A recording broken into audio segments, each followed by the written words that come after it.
Instagram pick what my next sewing project was going to be with this flannel fabric.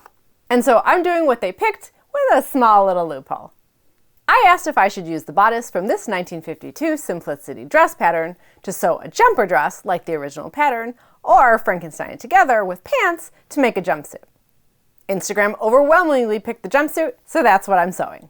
When I posted the poll, I said I was going to use my favorite trouser pattern from the early 1960s. Since then, I've had some time to think about this, and the jumpsuits that I wear the most have slightly cropped, wide legs, like my Zadie jumpsuits or my Halloween flannel jumpsuit. I'll link those videos in the description. So I decided, you know what? I'm going to go with the wide legs. I know I'll probably like this jumpsuit with wide legs, since I've done similar before, but I don't really know if I'll like it with the narrower legs. Or maybe I'll like it, but perhaps I'll feel like it seems a little bit dressier with the narrower pant leg. I don't know. But frankly, I'm not in the mood to risk it. I can picture it in my mind's eye with wide legs, so that's what I'm going to do. Even if it's going to take me 3 sewing patterns to get there. Come on, everybody. And by everybody, I mean me. For the bodice, I'm using Simplicity 3968, and you can watch my last video where I walked through the muslin process for this bodice. I'll link it in the description. In that video, I made adjustments to the back to make it a low V-neck back neckline to make it easier to zip up and down since this is going to be a jumpsuit. My adjustments for the muslin meant I needed to redraft the facing pieces too, so I also have those done. These are all-in-one facing pieces, by the way, which the pattern uses, but we'll assemble that with a modern technique. We'll talk about that when we get there. And then the pants part. I used this Reaper pattern for my Halloween jumpsuit last year for the pants, and I did not trace off the leg pieces, even though I wanted to add scooped out front pockets, which I borrowed from Butterick B5895. Because, well, probably because I thought I'm never going to do this combination again, so why bother dedicating this to traced out pattern pieces? Haha, joke's on me, because here I am again, 1 year later, wanting to do the same combination. But, you know, quite frankly, I don't feel like tracing wide leg pants pieces this year either, so I'm just going to do exactly what I did last year. It's not a big deal. And you know what? This year, the added bonus is this is such a small scale print. I don't need to worry about any pattern matching at all, which is, frankly, rather unusual for me. So I'm just going to bust right in and start cutting everything out. Cutting out the fabric was kind of a treat for me, since I wasn't going to bother matching such a small print. And since it was just bodice pieces, legs, and facings, I cut on the fold too. Usually cutting out takes me ages, so this was kind of a nice change of pace. Then I just needed to deal with the interfacing before diving in. I used my usual professional grade fusible for the facing pieces, and then fusible stay tape along my zipper seam allowances. I do this for all my fabrics if I can press them, but I particularly recommend it for fabrics that like to stretch a bit, like my flannel or a stretch woven. Before I start assembling, I stay stitched the armholes and neckline on the front and back bodice pieces. This is an extra important step to do first, since these are V-neck pieces and the neckline is on the bias, so it's really prone to stretch. Which is also why I usually do this step with my walking foot, and you can watch my walking foot tips video for more. I'll link it in the description. I do some extra stabilization on V-neck shapes, but we'll get to that in a bit. And bodice darts are next. I would normally have sewed all the pants darts too, except I forgot I wasn't sewing a dress, so I didn't pin them at the same time. I typically end a dart by decreasing the stitch length to about 1 millimeter for the last inch or so, but for some reason my spidey sense told me to just tie off the bodice front darts, just in case. I love sewing with flannel, and I do it quite a lot, and darts are nice and forgiving since it's kind of a spongy fabric, but man, unpicking things in flannel is a pain. That being said, probably nothing competes with the time I had to unpick 1 millimeter dart ends in rayon because I was sewing a dress with 2 waistline darts on a skirt, and I sewed one leg of each dart to the other one and had to unpick it all. That's way up there on the list of things I hope never to have to do again, but I digress. Back to the pants. Since I was adding front pockets from Butterick B5895 to Simplicity 3688, I just laid the pocket facing on top of the front pant leg to cut the scoop out of them, mainly because I forgot to do it earlier. And then those waistline darts. This is where I needed to go a little bit rogue. I walked the waistline dart on both the front pants and bodice to see if they were close to each other, and they were about 5/8 of an inch off. So I moved the darts on the pants over to match the bodice dart placement. I also checked this on the back, by the way, and the pants have 2 darts and one matched up perfectly with the bodice waistline, so A-okay there. Now I've sewed all the pants darts, but I haven't pressed them just yet, so I could walk the seam lines again before I commit to the position of my moved front darts. And this is the bodice, and that is my dart position, and those should line up pretty well, so I am good there. Now the next thing I have going on here relates to these front pockets. So I'm adding scooped front pockets. This is my pocket facing piece, which is a lot easier to see than the matching leopard print. This is the shape of the little scoop that will be here. So this is my actual pocket piece. And this comes from a different pants pattern than the actual pant legs. So I have a little bit of leeway here in terms of placing this. And the reason why that matters is because while I measured the waistline of the bodice, since I hadn't sewed it before, I didn't compare it to the pants because I knew I was going to do this. And you can kind of just like slide this pocket over a little bit out, a little bit in if you need to. So I measured everything and kind of walked the seam lines again to line that up and see how far out I needed this to be, because the position of like where you would line it up on the raw edge might not be exactly the same, although quite frankly, it's pretty close. Pretty close there actually. Might be a smidge, like 1/8 of an inch or so further out, meaning that the waistline is a little bit bigger than for this pants pattern.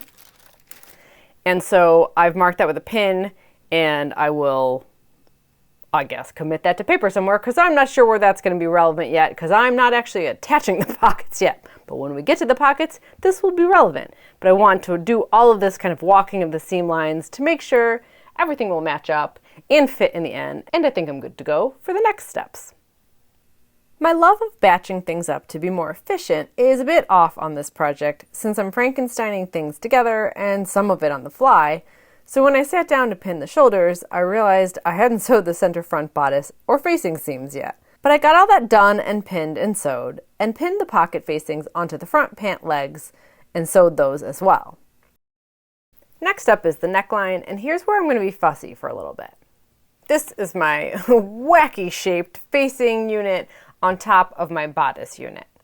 If I had been thinking, I would have converted the center front of the bodice and the facing to one piece cut on the fold to avoid all that annoying sewing to the dot and then ending it and then starting again and sewing, but that ship sailed. So here we are. For V-necks, when the bodice is cut on the straight grain, that means that the neckline is on the bias. So even with stay stitching that I did on the bodice, that means that the neckline is still more susceptible to stretching. So what I do is add stay tape right in the seam line. You can use stay tape. This is just packaged stay tape. You can also use rayon seam binding if you'd like, or something similar.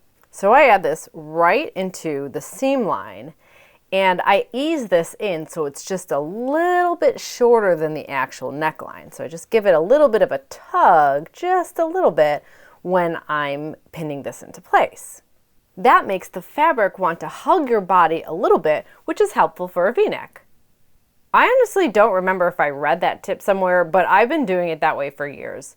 You can do this in tailoring too. Stay tape is often added to the center front seam of a jacket, and if you have a jacket that doesn't button all the way to the bottom, it's really helpful to ease in a little stay tape so it wants to tuck towards your body instead of away from it.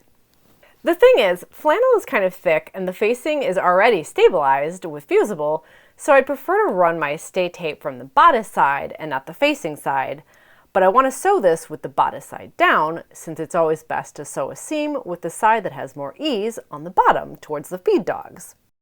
So from the bodice side, I just temporarily pinned the stay tape to the seam line, making the stay tape just a little shorter than the bodice seam line. And then I basted it by hand so it stays put, since I'll be sewing it actually from the other side. And maybe this is a little overkill, but I've never had a V-neck get saggy or weird looking over time after laundering, and I think it's worth it. Sometimes it's those little extra steps that keep your garments looking good. And now I've sewed my entire neckline in 2 passes, one towards the center front at the V-neck, and then one away from the center front. And securing my stay tape from the bodice side worked out great. So I just have to remove all of my hand basting stitches and then trim and grade the seam allowances and understitch. And while I'm at it, I will then understitch the pocket facings on the pant legs so I can tuck that towards the inside in preparation for attaching my pocket completely. So I trimmed and graded the seam allowances along the neckline and then understitched. This is such an important step, so be sure to check out my understitching video to find out more. I'll link it in the description. And like I said, I also understitched the pocket facings at this point. You could use matching thread, but it's on the inside of a pocket, so I don't bother.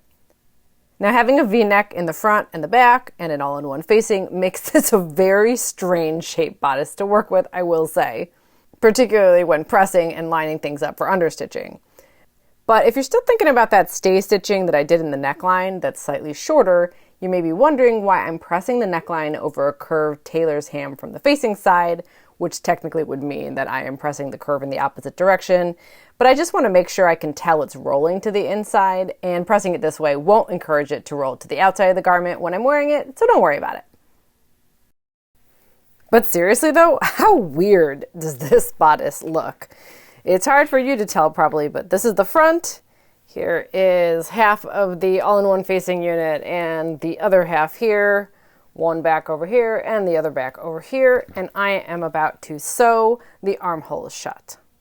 I'm using a great method for sewing a bodice that's sleeveless with an all-in-one facing and a center back zipper, and I even did a full tutorial on that, so you can watch that video as well. I'll link that in the description too. It's basically the same as I did for the neckline, pinning and sewing the bodice armhole edges to the facing armhole edges, trimming and grading the seam allowances, and understitching, which is a pain on armholes since you have to do it in 4 separate passes, but totally worth it.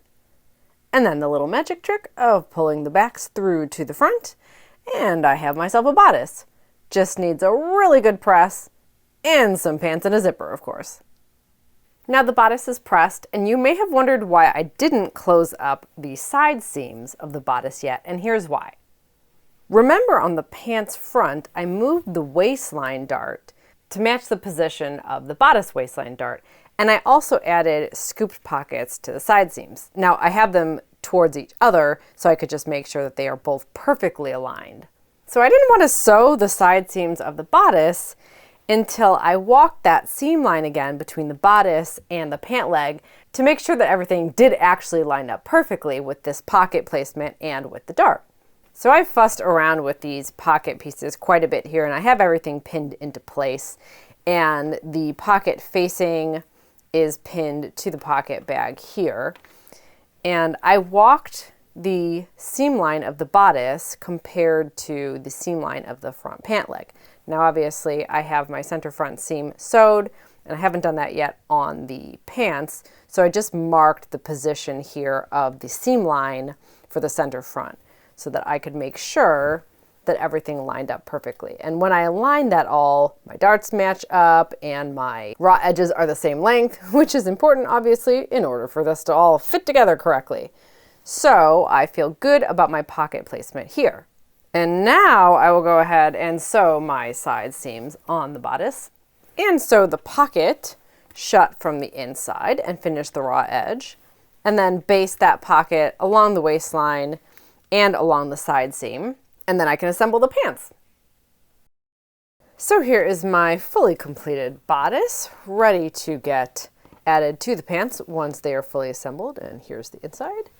And here is how this is looking from the outside. Super cute. And you can see that the neckline just has a little bit of curve to it. That's exactly the intention with that little bit of stay tape that I added. So that will hug my body perfectly when I wear this. I've also sewed the center front crotch seam on the pants and the back crotch seam below where the zipper will end. And I have that open above that. And you can see my pockets. Well, actually, you probably can't see my pockets unless I have my hands in them, since this is a very busy print, but love a little pocket action. And now I just need to sew my legs. I typically sew the outer leg seams first and then the inseam all in one go. Slightly less traditional for trousers, and I got this from jeans making. But I always use my walking foot so things are less likely to stretch. So with the leg seams sewed, it's finally time to sew the waistline seam, so this whole thing becomes a jumpsuit. I had my openings at the center back for my zipper, and I just needed to line up the side seams and the darts, which was easy on the fronts, since I had double-checked the size of the leg pieces compared to the bodice pieces, and I moved those pant leg waistline darts. I did not actually do that on the back, so I had to fuss with that a bit, but it's fine. This is a Frankenstein job here after all. After the waistline is sewed, it's onto the zipper, which always feels like the closing stretch to me. If you watched my video where I muslined this bodice, you'll have seen my super fast way to baste in a zipper, but it starts the same for the real zipper too, pinning the right side of the zipper to the right side of the bodice, which I have pressed under 1/2 inch.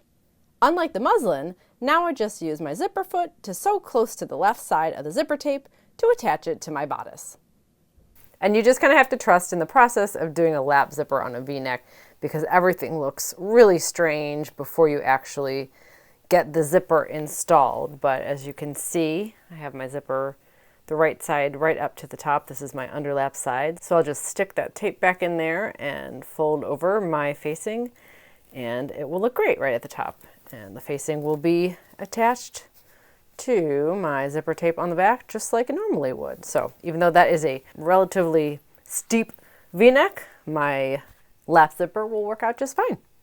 Left side is next, and I always slip a quilting ruler inside my garment so I don't pin through to the other side. And I just line up the folded in edge of the left side so it just overlaps the right and pin that into place and then top stitch down the length of the zipper. You have to trust in that lap zipper process because it seems like that V-neck is going to look really weird when it's all done, but it all turns out nice and tidy in the end, just like if it were a round neckline. So I just had the last finishing touches left, like the hem, and hand sewing the facings to the zipper tape on the inside of the back of the garment. This was a fun project to do, and I really hope my Instagram followers who voted for me to make this into a jumpsuit will be happy to see the final project, even though I went with totally different pants than I initially proposed. I do love taking a bodice and tacking it on to any skirt or pants I want. There's a couple of things I'd change if I make this bodice again, but overall I'm happy with how this vision came to life. It's really fun and a little outside my norm, which is what I was going for. I wore this with flats here, but I actually loved this with platform sneakers, which is how I wore it to Thanksgiving. It gives it a modern meets vintage vibe, and I like that too. So I'll see you next time with more vintage sewing adventures.